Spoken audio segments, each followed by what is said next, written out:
how Mother Mary was born divinely by her mother and how all of this time she was being groomed to become a divine birth priestess. And I'm able to explain for thinking people how this virgin birth actually could have happened. Through intentionality and working with the interdimensional realms and working with the power of the womb, bring forth a higher dimensional being. But for those who really want to bring forth a super duper high dimensional being, that's where virgin birth comes in. And the reason it is done is to help humanity continue to evolve and to raise humanity back up when it has been for a long time under the yoke of negative forces.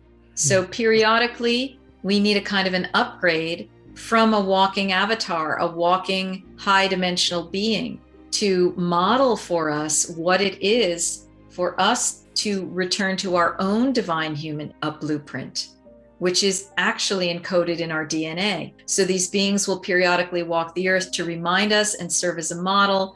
And then because of all the negativity, their message will get all corrupted and hijacked and taken over. And before you know it, the religion is doing the opposite of what it was supposed to do to begin with, killing people in the name of whatever. So that is the reason to bring forth an avatar. And it takes a very high level of practice on the part of the priestess. She has to be working on this her whole life and even have come into this lifetime from previous lives where she was working it. And Sri Kaleshwar says that Mother Mary had millions of lifetimes in order to perfect her soul so that she could come in and conceive one in a divine fashion, such as Jesus.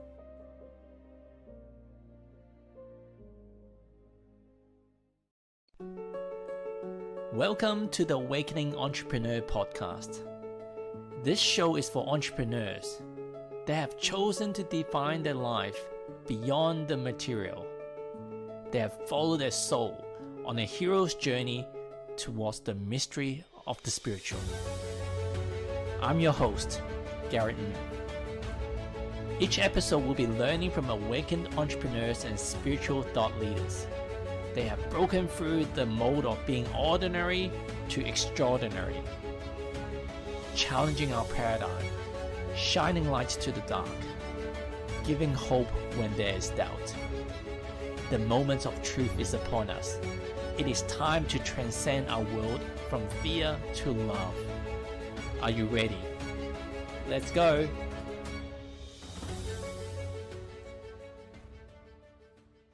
Today, I got a very special guest on the Awakening Entrepreneur Podcast.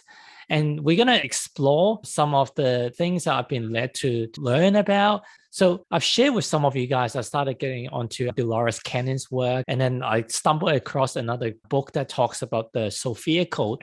And amongst all that, one of the characters or one of the avatar that I admire quite a bit and have more interest in learning is Mother Mary Magdalene. Even though I was raised as a Catholic, maybe I fell asleep a lot of my religious classes and going to mass in the morning. So I didn't pay much attention on what the Bible actually says and the stories. But this person, her name is Marguerite Mary Rigoglioso. She's a Ph.D, is the foremost authority on the history of the Virgin Birth and has taught graduate, undergraduate courses in the US, the United Kingdom. She's the director of her own esoteric school, Seven Sister Mystery School, dedicated to restoring knowledge about the sacred feminine and to empower people on their non-traditional spiritual journeys as well.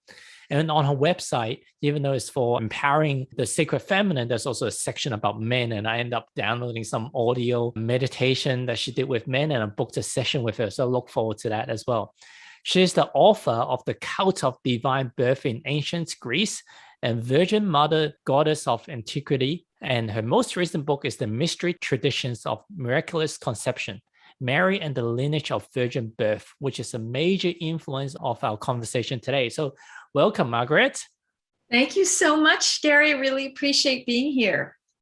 Wow. So I guess before we get into how do you became such a resource and dedicate a lot of your time and focus in writing a book and exploring Mary Magdalene, I want to learn more about like, I guess, your journey of awakening and you growing up in your childhood. Was life like prior to the awakening journey as well? Yes, yes. Well, also just to clarify, there's Mother Mary and Mary Magdalene, as we know. So I have taught quite a bit on Mary Magdalene in academic settings for years, as well as through my school, Seven Sisters Mystery School. This particular book, The Mystery Tradition of Miraculous Conception, is subtitled Mary and the Lineage of Virgin Births. So this one is really about Mother Mary, and it's unveiling, opening a door about a whole new way of looking at the claims of Mother Mary. Thank you so much was for able to conceive a child through miraculous means, right? thank you for So, clarifying that. Because I guess part of my confusion at the time, and still from my intro, is like there's Mother Mary and Mary Magdalene, which is together with Jesus. And in the Bible, there's a lot of Joseph as well. So sometimes that even our audience may get confused with the different characters. So thank you for clarifying that. Yeah, because there are several women named Mary in the New Testament, and they're all circling around Jesus. And part of that is what I determined through my research is because the name Mary was originally a priestess title. It wasn't even a proper name. It was a descriptor of a type of woman, a holy woman, right? So that's why in the Hebrew, it would have been Mariam, but all the way going back to the Hebrew tradition, I think that this name actually comes from the Egyptian Mary, which connected with the goddess Isis, and it was a term that referred to divine love. So really all of these priests, these women were holy women related to divine love, and Mother Mary was one of those, as was Mary Magdalene. So hence the link for them all. Wow, But you thank wanted you. to talk about how I got started on my spiritual path? Well, like many people, I think I got started before this lifetime, in many, many previous lifetimes where I've been on a path. I've had various roles, male, female, whatever, being on the side of the light, on the side of the negative, and so forth. And so when I entered into this lifetime, I believe that I chose and understood that I would go through some trials as part of what I would have to break through in order to get to another spiritual level. And so those trials involved having a mother who was ill when I was a child, and she died when I was 10 years old. So I automatically had the descent into the underworld and the initiation into the death realms, which is really the initiation into the realms of spirit, because it brings you smack up against these massive philosophical questions. What is the soul? Where does the soul go when the person dies? What if anything is on the other side, right? So that was a question that I pondered. And then with all of the additional traumas that I experienced in my childhood, by the time I was in my 20s, I was really quite, wounded and in need of spiritual assistance, emotional, psychological assistance, and so forth. And I started discovering various things. I did go back to the Christianity of my childhood, but I got involved in a cult, so because there can be cult-like groups that use Christianity as their basis, but they still have all of the characteristics of a cult. And that is something that I briefly got involved in. And luckily I was able to get out of it. But once I started to see my way clearly, what I really started opening to was the notion of the sacred feminine and goddesses, and the fact that all around the world, goddesses have been venerated. And even in Europe in ancient times, the pre-Christian tradition was based in veneration of sacred female figures. And as I started finding out about this on the archaeological and historical levels, my mind exploded. And then I started connecting with the phenomenon of channeling, people who are able to open to communications from the spirit realm and deliver high-level information. And who knew that eventually someday I was going to become what I call an oracle. I don't channel beings. I don't let anything inhabit my body. I go into whatever the deep state is, theta, whatever, and I open up my consciousness and I connect with my higher self or my goddess self, and I receive higher level information that way. So from the time I was in my, mid to late 20s on, I was really on this non-traditional esoteric spiritual path. And I very much enjoyed an organization in the Cambridge and Boston, Massachusetts area at the time called the Interface Foundation, which had a lot of mind, body, spirit classes and weekend workshops. And a lot of the people who were on the so-called New Age spiritual circuit would go there and speak. People who would also go to places like the Omega Institute and Esalen and Kripalu Yoga Institute and so forth. So that was one of those nodes at the time. It's now not in existence anymore. But I would go and I would be like a kid in a candy store eating all of that stuff up, reading books nonstop about the goddess. And I discovered the work of Maria Gimbutas, who was this archaeologist who was the one who basically showed that ancient Europe was focused on goddess veneration. And I wanted to follow in her footsteps and become an archaeologist and continue the work. But there wasn't a lot of support for that in academia, in archaeology. So eventually, I went to a women's spirituality program that came out of the Interface Foundation, but it then became its own thing. And this was a goddess spirituality program. And so I went through it to my heart's content over 3 years, a lot of experiential exercises, a lot of learning, a lot of reading. And by the end of it, I knew that I wanted to go to graduate school, but with a spiritual bent. And because I couldn't find any support in archaeology schools to follow in the footsteps of Maria Gimbutas, I decided to go to the Women's Spirituality Master's and Ph.D. program at the California Institute of Integral Studies. So my spiritual life segued into my academic spiritual life, where I was always weaving the two, the spirituality, the intellect, and the intuition, the spirituality and the academic. And I had a real tremendous experience at the California Institute of Integral Studies, getting my master's and PhD, being the academic while also going through learning about and experiencing sacred medicines, doing group ceremonial work, meeting all sorts of esoteric people who really were open to the other dimensions of reality. So then, from there, I really went more and more deeply into this work. And I continued to be an academic teacher. But eventually in 2012, I decided I was able to receive support to start my own esoteric school. And that's when I really took the turn to have very esoteric material that nobody was going to control or censor in any regard. And I was combining that with esoteric teachings for people to have experiences of being able to access open dimensions, develop their psychic skills, develop their oracle or channeling abilities, and so forth. And so I've had Seven Sisters Mystery School. We turned 9 on September 14th, 2021. So that's coming up as of this recording. And I've taught many, many classes over those years, and I've seen and worked with hundreds of clients in thousands of sessions, giving them intuitional readings. And I've been interviewed for podcasts and films and, all sorts of other things. I've got these 3 books that you mentioned. And in a nutshell, how I got to where I am today and what my spiritual path has been.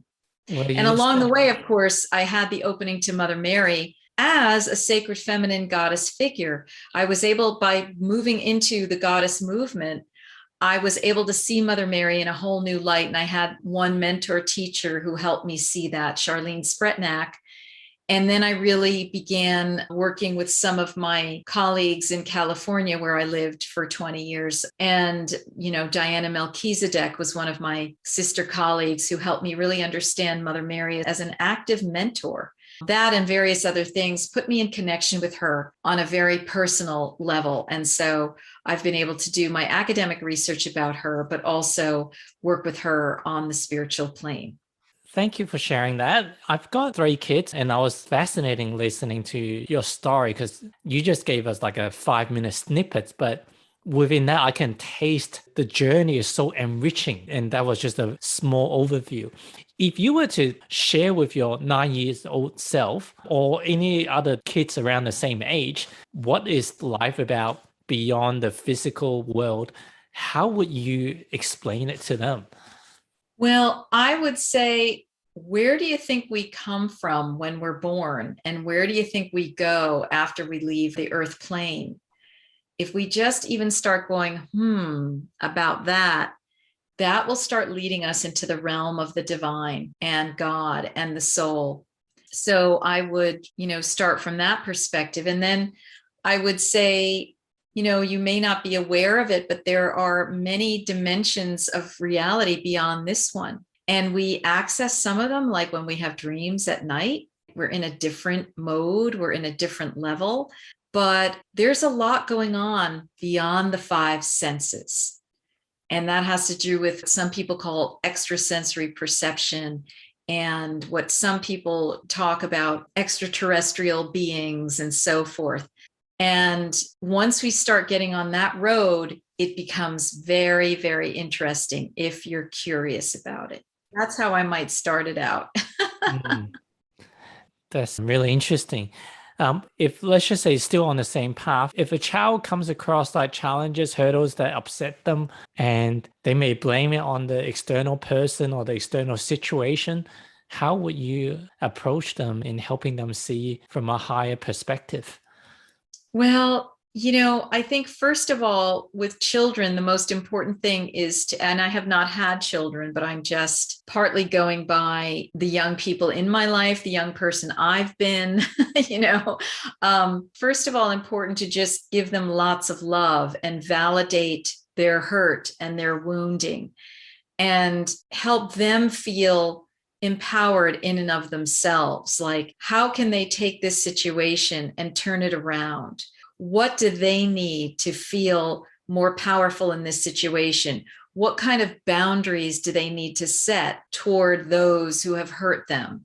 That kind of thing. Number one, to take care of the child's emotional and physical needs. And then once those levels are more handled, or, do they need outside protections? Are there authorities that need to come in? Whatever it is.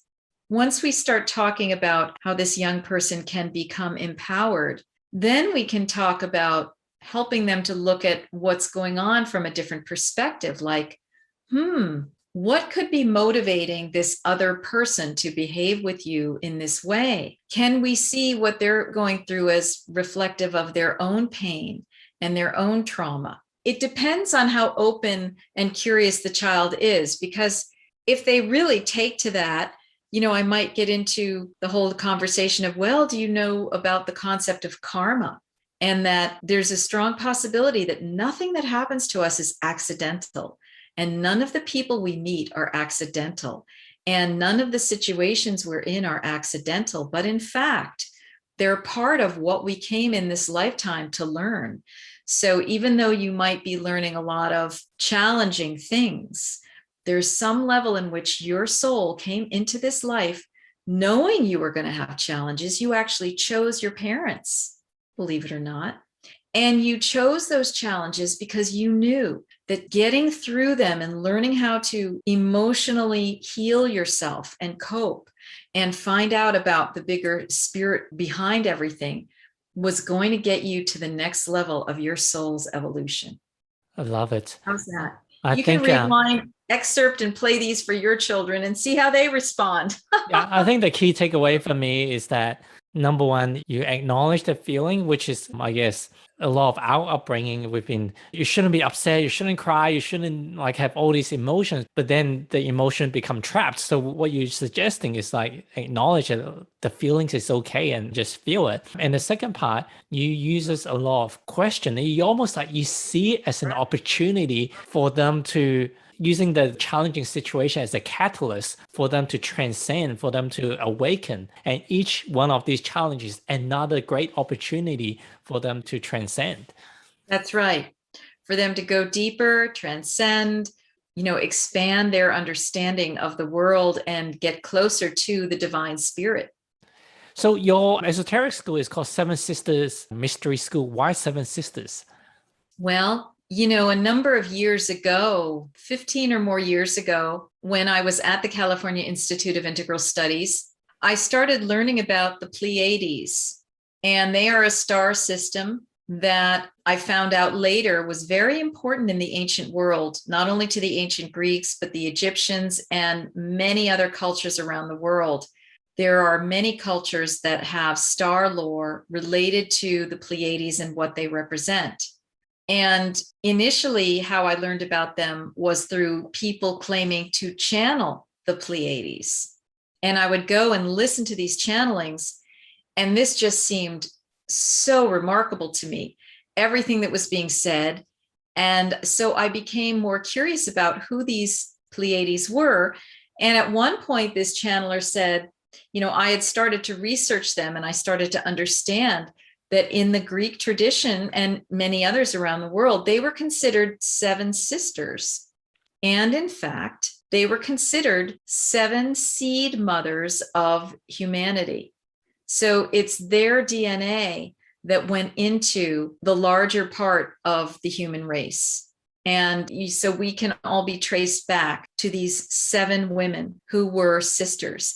And in fact, it turns out that story is validated by Brian Sykes, for example, and other geneticists who say we all go back to seven mothers.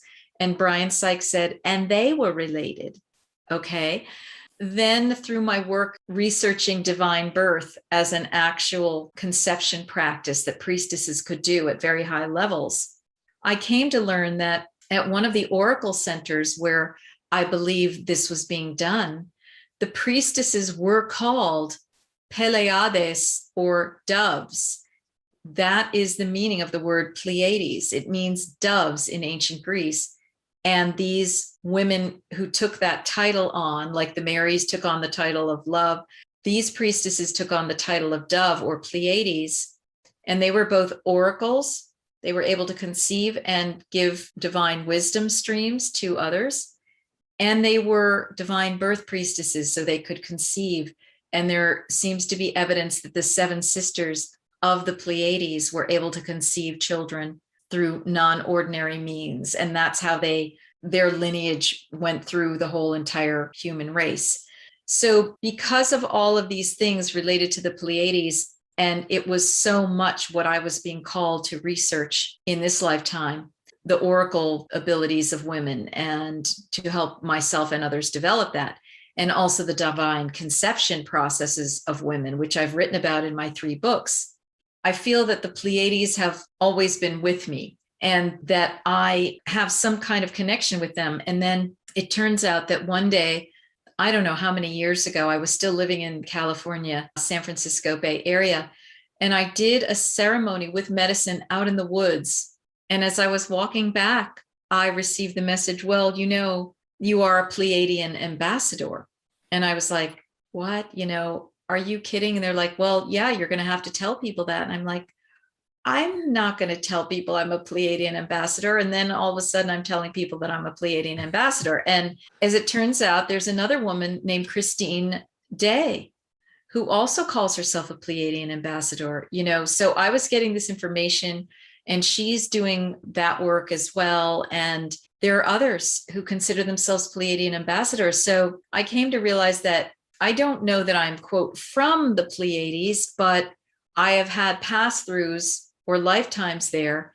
And for whatever karmic reasons, I've agreed to be an ambassador of their information onto the planet, which mainly has to do with women's womb power, women's conception power, women's ability to give oracles, all of this, which needs to be resurrected, and divine love, and unity consciousness, which is what the Pleiades are all about, as I understand them. Unity in diversity, diversity in unity. So that's basically, in a nutshell, everything that I've been about. And it's true to my mission as a Pleiadian ambassador, among many other things, most likely. So when it came time to naming my school, I didn't even know all of this stuff at that time.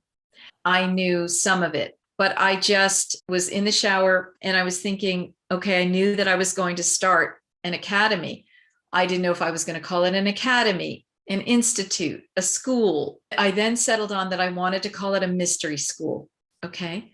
And what came to me in the shower was Seven Sisters Mystery School. I never questioned it. I never looked back.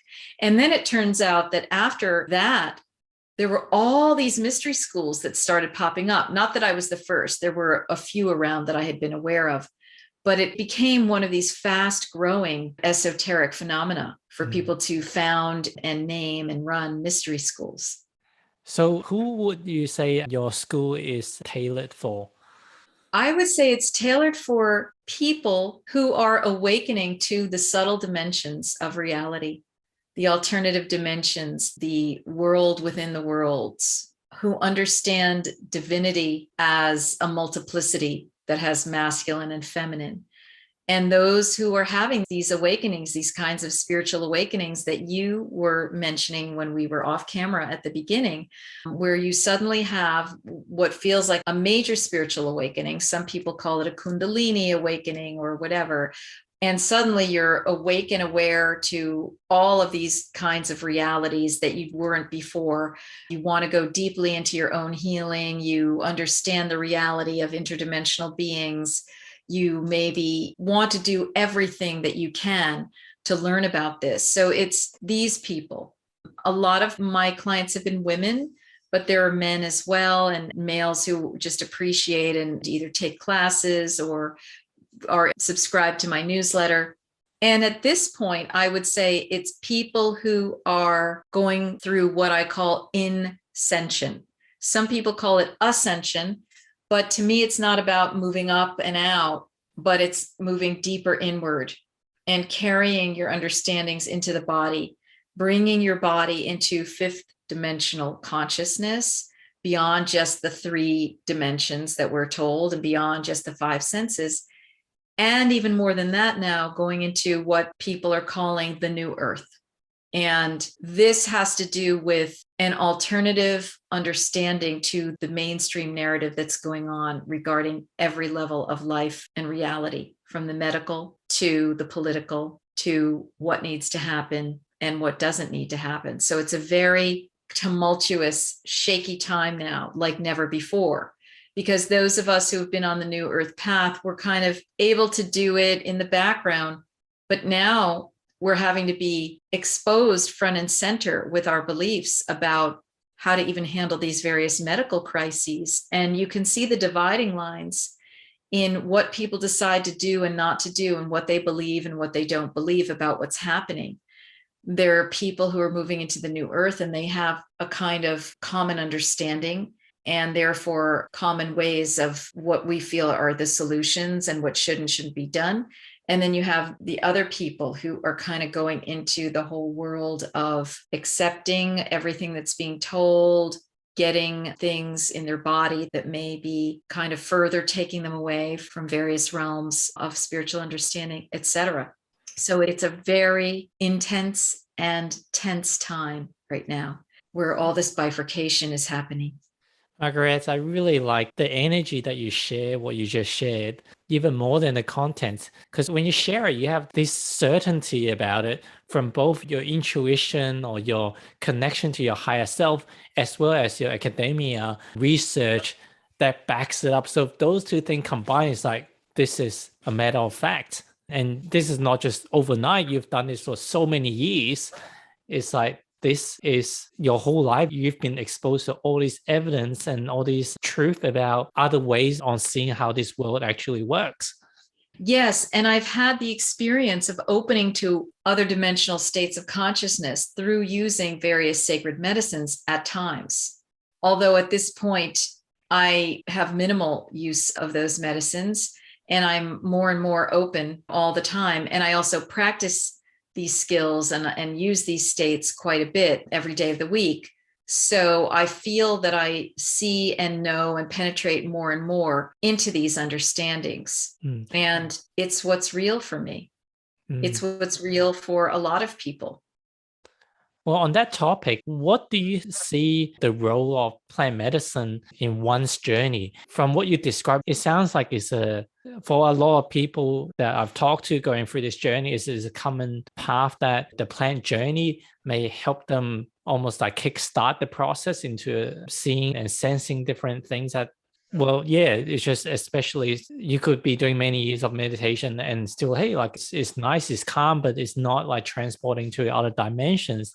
But then the more you do it, the less that you feel the need to continue with the sacred medicine. It's almost like the portals, the gates are already open. So Yeah. how do you see the role of sacred medicine in helping one's journey? Yes, well, it's tricky because you have to proceed with it carefully through the right context, the right setting, ideally the right mentors, because it is strong. It can open you to the illumination, but it can also open you to the whole realm of the negative. And sometimes you can get hitchhikers coming into your space and not know it, even for many years.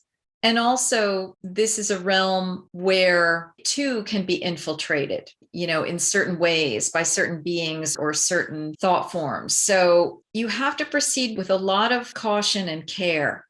I don't recommend people willy-nilly go off and do even cannabis, or certainly not the stronger ones like ayahuasca tea or mushrooms, because you can be quite opened and even blown open, and you really benefit from a teacher, okay, and also to set protective space and so forth.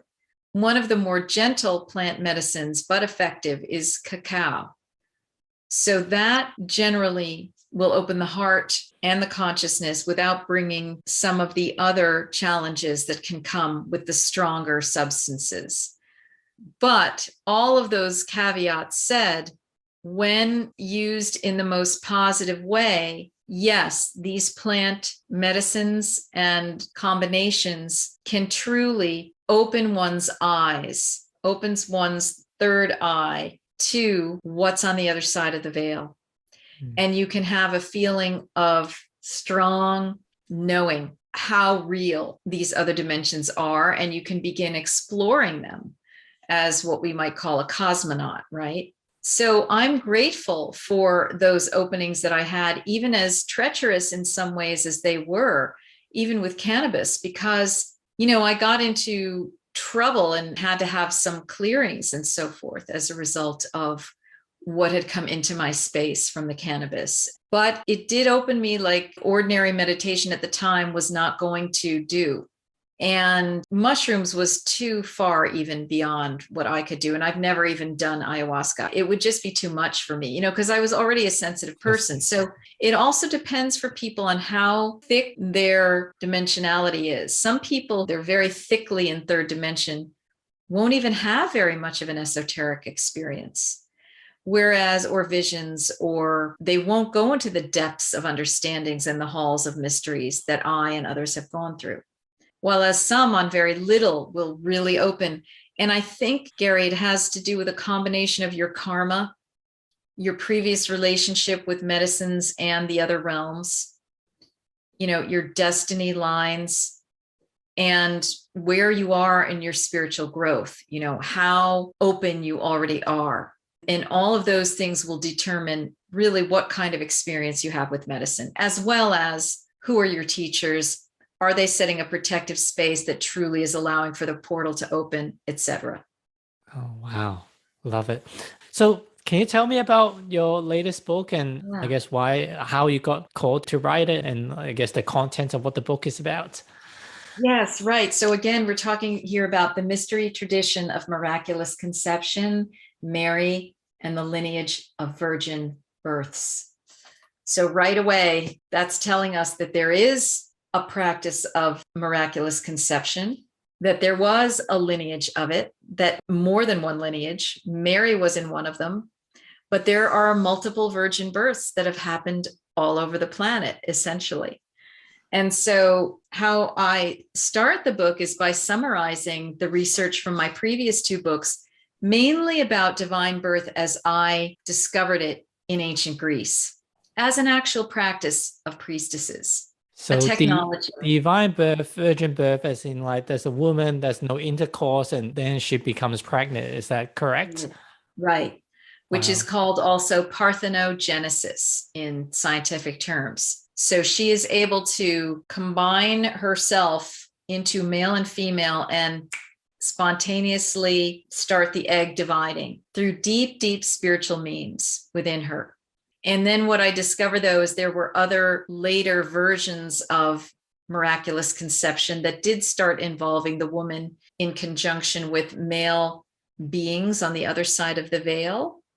And then with human males who were incorporating these beings. And so there was a sort of a trajectory of what happened with this divine birth technology, as in some senses went through a devolution. It devolved. But then again, there is that very high level male female unification that is high Tantra, and that is as high as virgin birth itself. So it's kind of a mixture of technologies over time. And so what I show is that these things were going on in the ancient Greek world in particular, but really all over the world in Do you various mind pockets. sharing what was the first instance that you came across this concept and well, this reality? Because this is like, wow. Yeah, yeah. Well, two things happened in close proximity, and I'm not entirely sure which one was first, but I remember I was working on my master's degree at the time, and it was a master's thesis on Demeter, the goddesses Demeter and Persephone, the mother-daughter goddesses. And I was reading a book called Meteres, meaning mothers in Italian, by a woman named Anna Maria Corradini, a Sicilian scholar. She was writing about this story of Demeter's conception of Persephone in such a way that it's like a portal opened, a download came in, and I realized, oh my gosh, I think virgin birth was real and that women were doing it. This was like I was in my brother's apartment in Brooklyn, and I'm forgetting now the year, but I think it might have been like 2001. And then right around the same time, I read Drunvalo Melchizedek, this teacher, Drunvalo Melchizedek.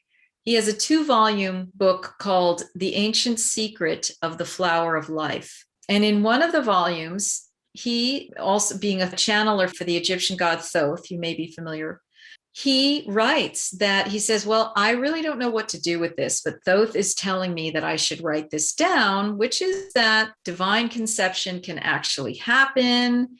Mary was involved in it, and a few other things. I would even have to go and look back at the books to see what exactly he said. So put it all together, and I was starting to enter into my Ph.D. program at the California Institute of Integral Studies. And I knew already that I wanted to do a doctoral dissertation on ancient priestesses of Greece. In fact, my idea was that I was going to compile every single mention of priestesses in the ancient Greek historical and mythological literature, and I was going to create a catalog. That was going to be my dissertation because I was so fascinated with this concept. Which means what? I'm reclaiming ancient past life knowledge, right? I need to reconstruct this for myself to remember everything and what I need to do in this lifetime, right? And go and move ahead with this mission.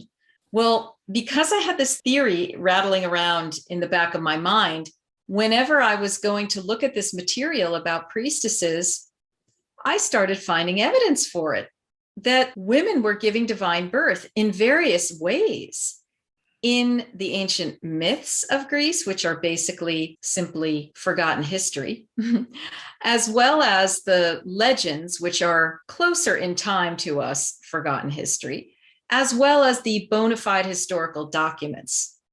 I started compiling a mass of evidence in this regard. I mean, it was so astounding and overwhelming and so obvious to me that it was truly unbelievable that in all this time, nobody had written about it before.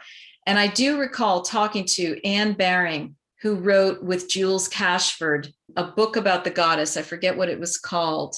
It's a real thick book about the goddess. And when I started talking to her about this, she said, maybe I emailed her, she said, you know, I did have an intuition that the ancient stories of the rapes of the maidens by the gods and their impregnations had to do with something that was more like a cult practice. And I was like, yeah. So she was intuiting it. And Dolores Cannon, I think she's written some fictional books that kind of indicate that she was tuned into this whole thing as well. You know, she was a pretty esoteric person. So I was putting all of these research together, doing just tremendous theorizing as I was having to sift through and categorize all this information, and then understand there was a timeline and a chronology and a deterioration of these practices and a hijacking of these practices, and figuring out where did Mother Mary fit into it? Because women were doing it before her, women were doing it after her, you know? And so all the while I was writing that, of course, I was thinking about Mother Mary, and I had planned to do a chapter in my dissertation about divine birth in ancient Greece on Mother Mary, but it was getting so long that I couldn't. So I held it at bay, and I taught a course about it once I created my own Seven Sisters Mystery School, but it was just, you know, kind of a little course. And meanwhile, I knew that I had to do this. And finally, the timing seemed right. And I put together all my research on Mother Mary in particular, showed how it related to all this other material from ancient Greece. And that was like the bolster, the foundation, the proof, if you will, the context for understanding Mother Mary's conception in a very different way. And I went from there. And basically, the foundation of this book is the infancy gospel of James, which is one of those apocryphal gospels that the Catholic Church rejected as an official gospel, but it somehow still hung around, and it ended up being the basis of, the details of it ended up being the basis for some of the feast days, like Mary's presentation in the temple and Mary's own birth by her mother Anne, you know, and her own conception by her mother Anne, which this infancy gospel tells us that Mary herself was divinely born by her mother. So because I had done all this research on virgin birth, I knew how to see all the signs, symbols, and codes in this infancy gospel. And that's what I was able to tease out. And, you know, I was teaching about it in those courses that I mentioned, but I was really able to flesh it out in this book. And even as I was writing it, I was getting more and more ideas. So it shows us how Mother Mary was born divinely by her mother, how she was raised as an infant, how she was given over to the temple, and how all of this time she was being groomed to become a divine birth priestess. And then the story about what she was doing when she conceived Jesus, I'm able to decipher all of those codes and symbols. And I'm able to explain for thinking people how this virgin birth actually could have happened. I resonate with a lot of, well, all the stuff that you say, because based on my study, I think it could be the law of one or somewhere else. It talks about when you get into a higher density or higher dimension, the fifth dimension, like you no longer have intercourse and reproductive organs start to shift as you transcend to a higher being. What you shared about Mother Mary and how she came from virgin birth and how Jesus was also from virgin birth as well, is that correct? Yes. What does the Bible say? Does it contradict what the Bible say? And not that I'm holding it as a holy grail, because I believe there's been edited. There's been many different things that I don't, well, not many, but there are certain elements I don't resonate with. I think there's different parts of it used for people's own beneficial purposes. Yes. Well, the Christian enterprise is based on the idea that Jesus was born of the Virgin. So yes, that's what they hold. Now, but everybody's had to believe that in a kind of like haze of faith, because any of the other details were hidden from us. And in fact, the canonical Christian Bible, the New Testament, says very little about Mother Mary. It just gets the attention right off of her and goes to Jesus. But it relies on the fact of his virgin birth to fuel the idea that he was a supernatural being and that he had all these powers. Because the purpose of divine birth was to give birth to an avatar, a supernatural being, a being that was in those higher dimensions that you were talking about, right? That would catapult the being coming through the earth plane already into that level. even though they would have a human lifetime and human challenges, they were already really at a high vibrational level. So the Bible does say that Jesus was born of the Virgin Mary. She was virginal. She did not have relations with a man, etc. But what it doesn't tell us is what the infancy gospel tells us, which is that Mary was born in the same way by her mother. So this starts telling us that there was a lineage and a family structure and system that was supporting this, because Elizabeth, the mother of John the Baptist, she also gave birth to John the Baptist without having any relations with men. Mm-hmm. And what the Quran tells us is that Elizabeth was Anne's sister. So that this was all a family affair. And if we go back further into the Hebrew tradition, we have Sarah, the biblical mother of Isaac, the wife of Abraham, who divinely conceives Isaac without having relations with Abraham. So there is a lineage in the Hebrew tradition of these women, and that's just, one culture. We get these lineages in other cultures as well. So basically, what I say in this book, in a sense, validates and explains what Christianity has been claiming for 2,000 years, but it puts the power in Mary's lap, whereas traditionally she's just been disappeared from it because it's a threatening concept to patriarchy, the idea that a woman could divinely conceive. We don't want people to pay too much attention to that idea. We don't want them to know the mechanics of it in any way. We don't want them to replicate it, for goodness sake. We just want to use religion to control people. I'm not saying that everyone in Christendom is like that, but there's a big strain that has happened in this regard. So the veil has been pulled over everybody's eyes about the fact that women can use their wombs in miraculous ways, and that there is tremendous female power in that. And if so, what might we do with this going forward in time? So what would be the main benefits or motivation behind going through a divine birth as opposed to an ordinary birth? Right. Well, it is possible for people giving birth, conceiving in the usual ways, also to conceive an elevated child. There are mantras and mechanisms, prayers and intentions that can be done.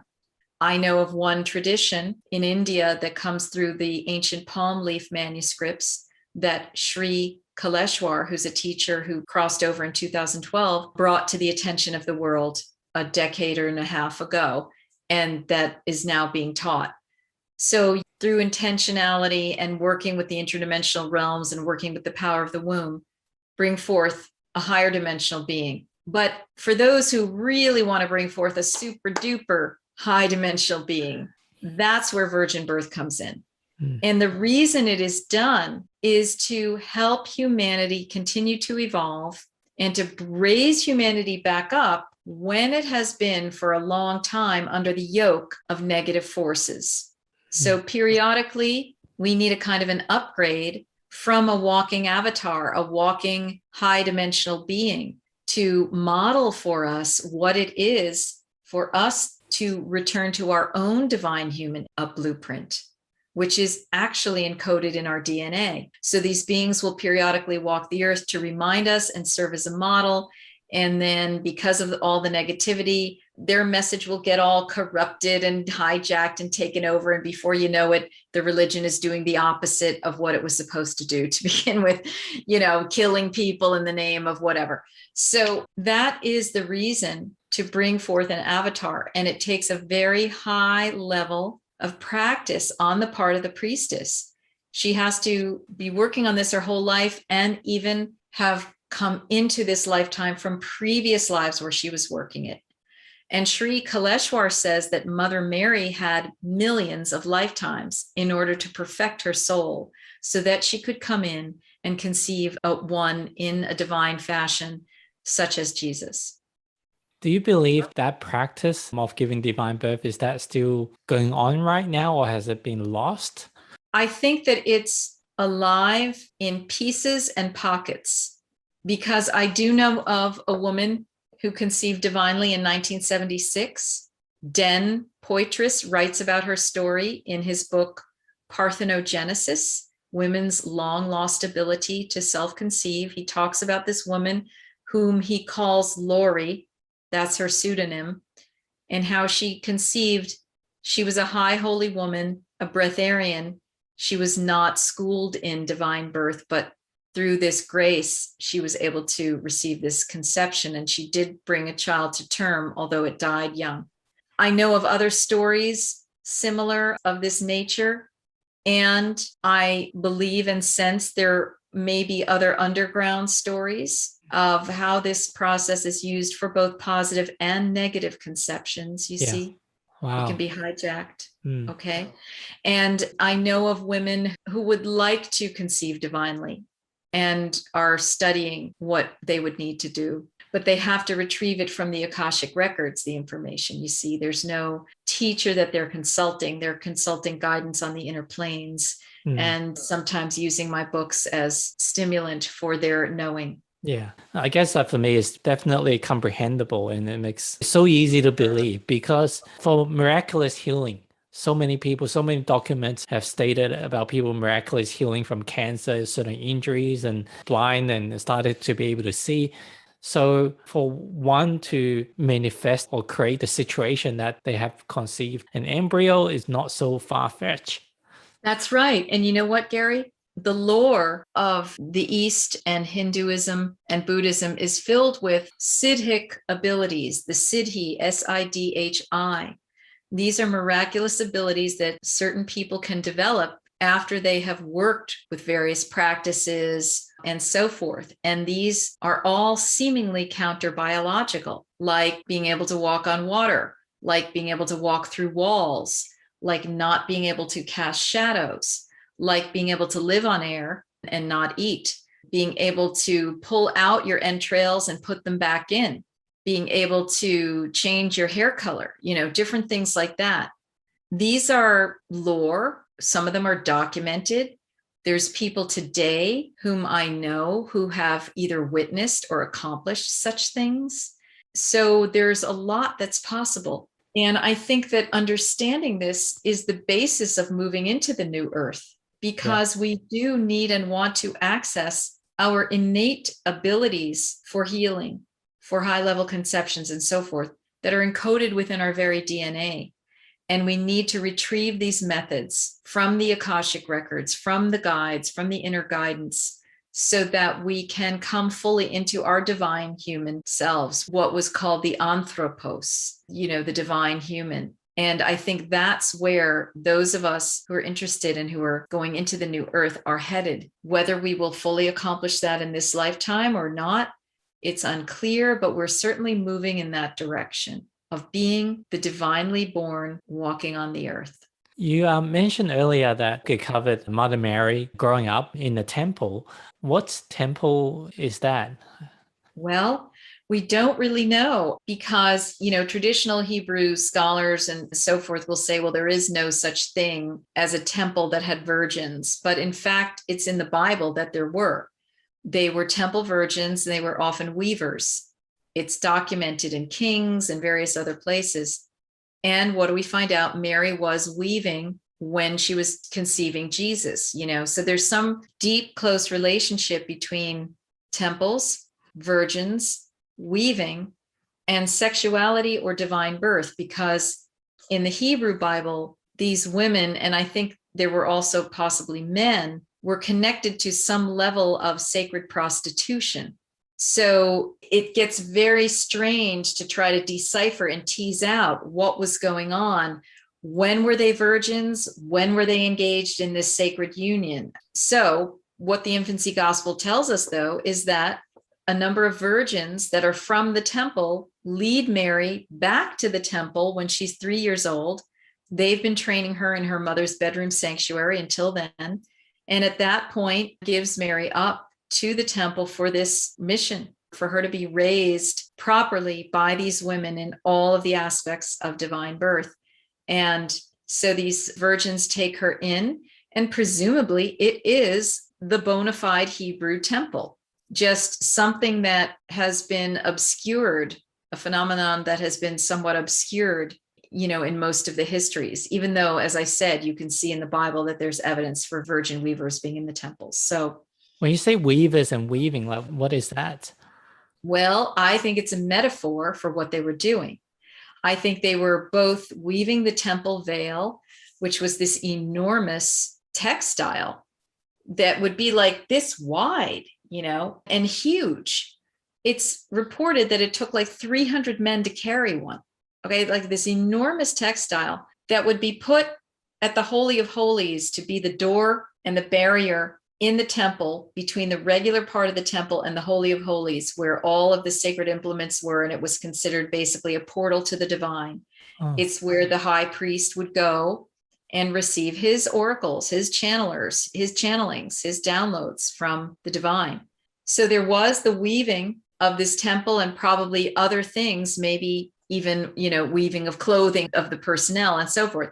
But what I understand and what I tease out in this book is that weaving in Mary's case was a metaphor for the weaving of the DNA that was going on as a part of this divine birth technology. And that's what I talk about in detail. So something that just popped in my mind, going back to what you said earlier, playing on the words, like Mary is not just a name, it's like priestess and stands for love. When people say they're getting married, marrying someone, does that have any relationship to the word Mary as well? That's interesting. You'd have to trace the linguistics on that one, which I've never done. The Oxford English Dictionary, I think, tends to have etymological, and there's also an etymological dictionary. So you could look up Mary, Marry, and see what is it related to. Sometimes these are just spurious connections, but sometimes they do lead to something. And even if they don't philologically or whatever the study is, even if scientifically they don't lead to linguistically, back to that root, intuitively we make the connection. And that's really just as important as any sort of root, suffix, prefix, whatever it is, of any of these words. So that's a wonderful, I love that idea because I'm at a point in my life where I am seeking my marriage-minded soulmate. I have not been formally married. And so I really like that. It's like the word marry or marriage can be kind of like an off-putting thing, even though many people love it and many people want to do it. But, sometimes there's that hesitation. But I like embracing that. I want to be married in a sense of united with a partner. Yes. Because I think that even though she was a virgin, she can support that with people. Yes, I love that. I guess a final question is, from your work in not just your latest book, but your 2 prior books as well, what do you think the reason that you got called to share this research or to help people remember the truth of what you've discovered? Yeah, it's a great question. And I think it was my karmic mission. I think it was, I came in to this lifetime knowing now is the time when the earth veils will be thin enough to be able to have this material come through. I also received in a medicine ceremony that one of the major reasons why I came to talk about and unveil divine birth in this lifetime is because in a previous lifetime, I had been Danae, the mother of Perseus. And what happened was I had been raped by Zeus, who had interfered with my divine birthright, but he seduced me, which is one of the tricks that these gods do, entering into a divine conception ritual. And I succumbed, and I felt so horrified karmically that I had failed in a way, that I had allowed another being to come in, that I gave birth to Perseus, who then cut the head off Medusa, who was another divine birth priestess, that I was so deeply upset about this that I vowed to come in and to make karmic amends by helping people to understand about virgin birth again. So there's one thing, probably part of my Pleiadian mission as well, where I'm connected to those 7 mothers of the world who were virgin mothers, essentially. Wow. Thank you so much for your generosity of your time. If people want to get the book, what is the best path? Just go on Amazon, go to your website. What's the best path? Wow, it's sold wherever books are sold. You can go to the Inner Traditions website, innertraditions.com. You can go to barnesandnoble.com, indie.org, and you can go to Amazon, obviously. And one or more of those there is the Audible version as well, the audiobook. And the audiobook is also sold wherever audiobooks are sold. So Fantastic. just look up either the title or my name, and you'll find one or both. And the audiobook is a great companion to this because you get to hear me speaking the book out loud, which gives another layer of codes and understandings. I'll definitely be listening to the audible version. So thank you for all the work that you've done for humanity and for this episode of podcast as well. Much gratitude and love to you. Thank you. Oh, you're welcome, Gary. Thank you so much. What a beautiful way to express it. I feel so moved at that, really. So yes, you're welcome. It's my pleasure. And thank you so much. Thank you.